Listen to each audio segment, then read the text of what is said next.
Hello everyone, I'm Ina Man. Welcome to Higher Ground, the only show dedicated to finding common ground in the contentious debate over BC's natural resources. So often this debate in our province seems to pit concern over the environment against a desire for a high standard of living. Is this fair? Does it have to be a choice between one or the other? That's the question we asked ourselves here at ResourceWorks, and this week on Higher Ground, we start the discussion in search of the answer. If you have watched our show before, you know we like our economic data. While dry for some, it helps us paint a dramatic picture of the impact the resource sector has on our lives. We have shared with you that the value of BC's natural resource exports to the U.S. alone was an impressive $11 billion in 2013, up 17%. That the total value of BC's resource exports in 2013 could fund the entire BC healthcare system for 239 days. That's enough money to pay for all doctors, nurses, and hospitals for 2/3 of the year. And finally, based on 7 top resource companies doing business with 1,665 suppliers in just 8 Metro Vancouver cities, the total amount of economic activity was $1.3 billion in 2013. That's a lot of revenue to local Metro Vancouver businesses in just 1 year. It's important to understand how much is spent on construction and operation of resource projects, as those dollars drive the standard of living in our province and across the country. According to data provided by the Construction Market Data Group, or CMD, construction spending on the mining and oil and gas sectors alone is 3 times higher than the total of all spending on the construction for retail, accommodation, schools, and hospitals in the country. Over the past 10 years, the 4 non-resource categories spent $165 billion on construction, and the mining and oil gas sector spent a whopping $563 billion. That's over $500 billion, an incredible amount of economic activity. It's no wonder economists routinely cite the resource sector as a driving force for the Canadian economy and quality of life. Joining us today to discuss the resource sector, its economic impact, and the debate over environmental concerns and standard of living is Alec Carrick, Chief Economist from CMD. Alec, the $563 billion quoted in your data is amazing. What does it tell you?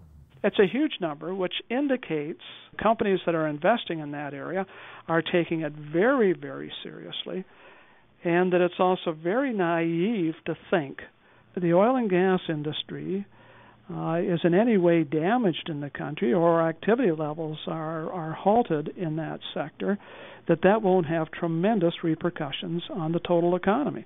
Is our economy in any danger?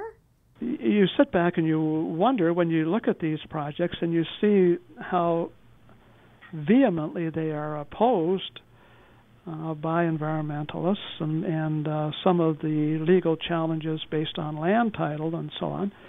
And you wonder if these projects are ever going to go ahead. And for the country as a whole, and for the sake of all Canadians in terms of their future prosperity, some of this work has to happen. Alec, does this mean we have to choose between development and the environment? I think everybody's really concerned about the environment. Like this is one of the things. I was asked somewhere else about the number of construction projects that are intelligent buildings or that have some concern for the environment in them versus in the past, and how that percentage has changed. That's an out-of-date question because everybody's concerned about the environment, and all the projects that are being built now have a smart component or an intelligent component or something that is really built or designed to take into account the environment. So everybody knows that this is important, and people are working their hardest to try and achieve what I would now call a green utopia. Green utopia? How does that equate with quality of life? To have a really good quality of life, and even to achieve the green utopia that we all want, there has to be a certain level of prosperity. I mean, this is what progress is. People don't wash their clothes in the lakes or rivers anymore. We wash them at home. and septic systems aren't as good as takeaway sewer and water treatment systems, and ultimately everybody's going to want to have an electric car, but it costs money to afford these things. So there has to be a certain standard of living to support that green utopia. And I just am not sure that that message has been brought home to people as effectively as it should be, although I suspect that most people know that at some level. I think we can agree with you on that, Alec. So how do we get a green utopia? If you think about the future, and if you think about a green utopia, what are two of the primary ingredients to get there? One of them is natural gas, and the other is electric power. And natural gas is a feedstock for electric power. So if you've got natural gas and you've got electricity, boy, you're golden compared to some other provinces or states or other regions around the world. And BC has both of those in abundance. So BC is very well positioned to have it all, to have not just the clean environment and the quality of life, but also very high standard of living.